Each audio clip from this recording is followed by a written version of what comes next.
2026년 1월 28일, 오는 시장을 딱 두 단어로 요약하면 극과 극이 아닐까 싶습니다.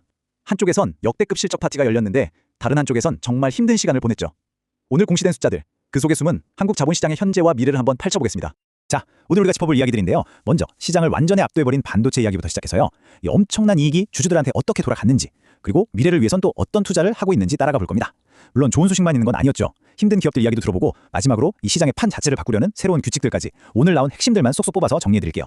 자, 그럼 오늘의 주인공부터 만나봐야겠죠. 말 그대로 시장을 씹어먹었다고 할 수 있는 반도체, 그 중심에 선 한 기업의 정말 믿기 힘든 기록부터 한번 보시죠. 바로 SK 하이닉스입니다. 연간 매출 무려 97조 원. 와, 이 숫자가 그냥 큰 숫자가 아니고요. 지금 인공지능 시대가 얼마나 뜨거운지, 그 수요가 한 기업을 어디까지 끌어올릴 수 있는지를 그냥 단적으로 보여주는 거죠. 근데 매출보다 더 놀라운 건 바로 이겁니다. 영업이익이 47조 원. 그러니까 97조 원어치를 팔아서 거의 절반에 가까운 47조 원을 남겼다는 거잖아요. 이게 어떻게 가능하냐? 바로 돈이 되는 고부가 가치 제품 HBM 시장을 완전히 장악했기 때문입니다. 수익성 자체가 차원이 다른 거죠. 그리고 이 58%라는 숫자, 이거 정말 중요합니다. 4분기 영업이익률이 58%라니 이건 뭐 세계 1등 파운드리 업체인 TSMC보다도 높은 거의 비현실적인 수치예요. AI 반도체의 심장이라고 할 수 있는 HBM 시장의 왕이 누군지 이 숫자 하나로 그냥 게임 끝이라고 보여주는 겁니다.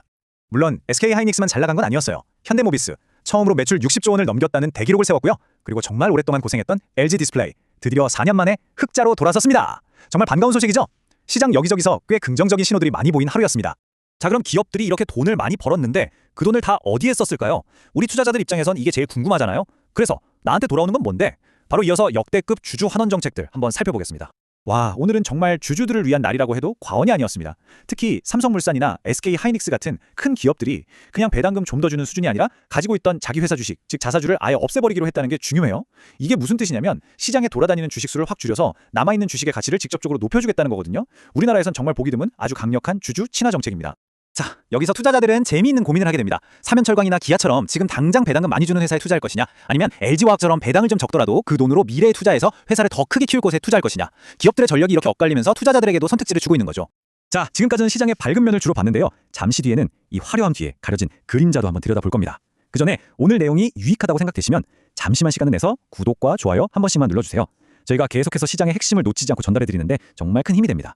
주주들 마음도 챙기고 동시에 미래를 위한 투자도 소홀히 할 수 없겠죠. 지금 번 돈을 나누는 것도 중요하지만 내일 그리고 내후년에 벌 돈을 만드는 건 더 중요하니까요. 기업들의 미래 먹거리 확보 경쟁 한번 보시죠. 미래를 위한 투자는 어느 한 분야에만 국한된 게 아니었어요. 삼성중공업은 하루 만에 1조 원이 넘는 대계약을 따냈고요. 한미약품은 멕시코 시장 뚫는 데 성공했습니다. 전통적인 조선업부터 최첨단 바이오까지 미래를 차지하기 위한 경쟁이 정말 치열합니다. 그리고 미래 투자 이야기에서도 오늘의 주인공 SK하이닉스가 또 나옵니다.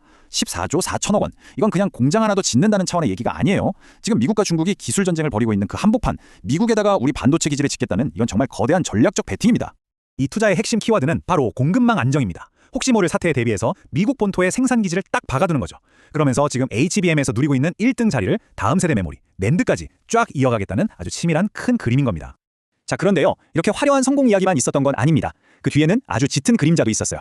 지금부터는 시장의 또 다른 얼굴, 바로 실적 초양극화라는 차가운 현실을 한번 들여다보겠습니다. 기아의 실적 발표가 이 양극화 현상을 가장 잘 보여주는 예시 같아요. 겉으로 보면 매출은 사상 최대, 막 추포를 쏘고 난리가 났죠. 그런데 막상 뚜껑을 열어보니까 영업이익은 거의 30%나 뚝 떨어진 거예요. 관세 같은 외부 리스크 때문에 많이 팔아도 남는 게 별로 없는 말 그대로 속빈 강정 신세가 된 거죠. 기아만 힘들었던 게 아닙니다. LG 생활건강 구조조정하느라 이익이 반토막 이상 났고요. SKIT는 여전히 적자에서 헤어나오지 못하고 있습니다. 심지어 태양건설은 큰 계약이 취소되는 악재까지 겹쳤어요. 한쪽에선 파티가 열리는데 다른 한쪽에선 정말 혹독한 겨울이 계속되고 있는 겁니다. 이렇게 잘 되는 곳과 안 되는 곳의 차이가 너무 심하게 벌어지니까 정부에서도 이 시장의 게임의 룰 자체를 좀 바꿔보려는 움직임을 보이고 있습니다. 한국 증시가 오랫동안 안고 있던 숙제를 풀겠다는 거죠. 이 모든 변화가 겨냥하고 있는 목표는 딱 하나, 바로 코리아 디스카운트를 없애는 겁니다. 아니, 한국 기업들은 왜 이렇게 실적은 좋은데 주가는 싸? 이 오래된 질문에 대해서 투명성을 높여서 해결하겠다 하고 답을 내놓은 셈입니다. 핵심적인 변화는 크게 두 가지입니다. 첫째, 코스피 상장사들은 이제 영어로도 공시를 해야 돼요. 외국인 투자자들이 정보가 없어서 투자 못하는 일 없게 만들겠다는 거고요. 둘째, 통신사들이 보조금 주는 걸 좀 투명하게 관리해서 소비자들이 눈속임 당하지 않고 공정하게 혜택을 보도록 하겠다는 겁니다. 결국 키워드는 투명성과 공정성이죠. 결국 오늘 시장이 우리에게 보여준 건 아주 명확합니다. 실적의 초양극화 그리고 기업 지배구조 혁신, 이 두 개의 큰 흐름이 지금 한국 경제를 이끌고 있다는 사실이죠. 한쪽에선 AI 같은 신기술이 엄청난 성장을 만들어내고 다른 한쪽에선 그 성장의 과실을 어떻게 하면 더 공정하게 나눌 수 있을까 하는 고민이 동시에 벌어지고 있는 겁니다. 그래서 마지막 질문은 바로 여러분께 드리고 싶습니다. 이렇게 이기는 기업과 지는 기업이 명확하게 갈리는 시장에서 여러분은 어떤 선택을 하시겠습니까? 그리고 이 거대한 변화의 흐름 속에서 나의 투자 전략은 과연 어떻게 바뀌어야 할까요?